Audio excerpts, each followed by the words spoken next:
elérkeztünk a lényegéig. Csak valami keretet adjak ennek a néhány gondolatnak.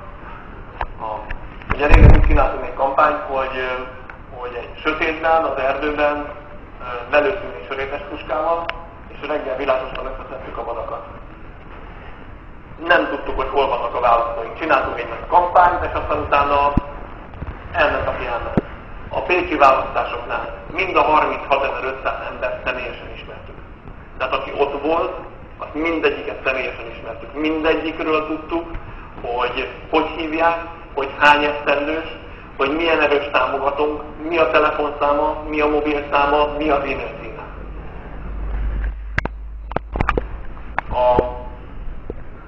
És ezt szerintem nem is lehet másként csinálni.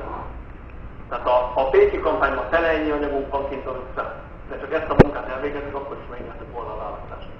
És a legnyugodtabban ültünk ott a bácsi Erikkel, a bácsi Erik azt mondta, Gábor 38.000 szavazatot lehet, 36.500 lehet. Tehát 1500 most az nem tudom százalékos arányban, nagyon kicsi az eltérés.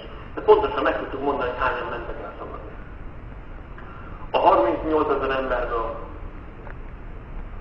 22.000 emberhez tudtunk telefonszámot. Tehát ez azt jelenti, hogy mondjuk automata hívásokkal a 22.000 embert el tudod érni 2 órán belül. Bármi történik a kampányban. A Páva Zsoltról azt mondják egyébként, hogy egy gyerekgyilkos volt. A kampány utolsó napján szórólapon.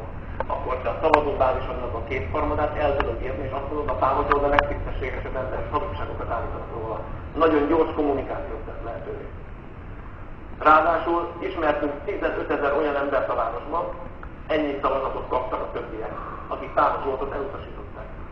Azt állítom, hogy név szerint ismertünk minden olyan embert, aki elment szavazni, és nem Páva Zsoltra szavazott. Tehát név szerint ismertünk minden olyan embert. Tehát meg tudom mondani most a városban, hogy kik azok a komcsik, akik egyébként elmennek szavazni, és nem a Pávát, vagy nem a Fidesz támogatják.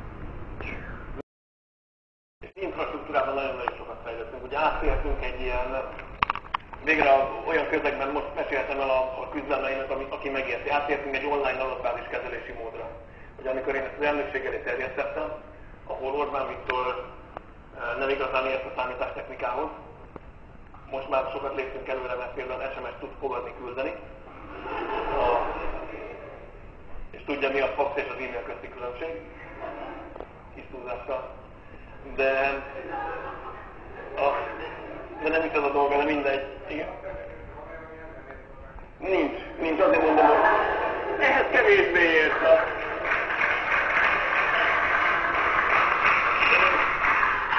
Amikor átértünk erre, akkor elvittem az elnökség elő, hogy nekünk itt van egy online adatbázis kezelési módunk, és ez sokkal biztonságosabb, mint egyébként az offline. És azt mondták, hogy jó, de hát a Pentagonnak a rendszerét is föltörték már, és a kommunisták ráadásul ránk vannak áll, ezt hagyjuk az egészet a csodálni. És hiába mondtam, hogy egyébként komputer, ugye adatbázisok voltak táblázatokban, e-mailen küldjük ugyanaz, komputereken hagyjuk és elhagyjuk a laptopokat, lemezeken őrizzük és elhagyjuk a lemezt, pendrive-okra rakjuk meg 1000 felé, és gyakorlatilag ugyanaz szétforrad és ugyanolyan veszélyes, akkor megértették és csináltunk egy nagyon biztonságos adatbázis kezelő rendszer. Hogy a rendszer maga úgy működik, hogy én látom, hogy ki mikor lépett be, mennyi adata van, mennyit módosított rajta, hány telefonszáma van, hány e-mail címe van, ha belépett, dolgozott-e benne, vagy csak egyébként bekapcsolta a rendszer, tehát tudom kontrollálni ezt a dolgot, és ezt a fajta adatbázis kezelési aktivitást tudom mérni.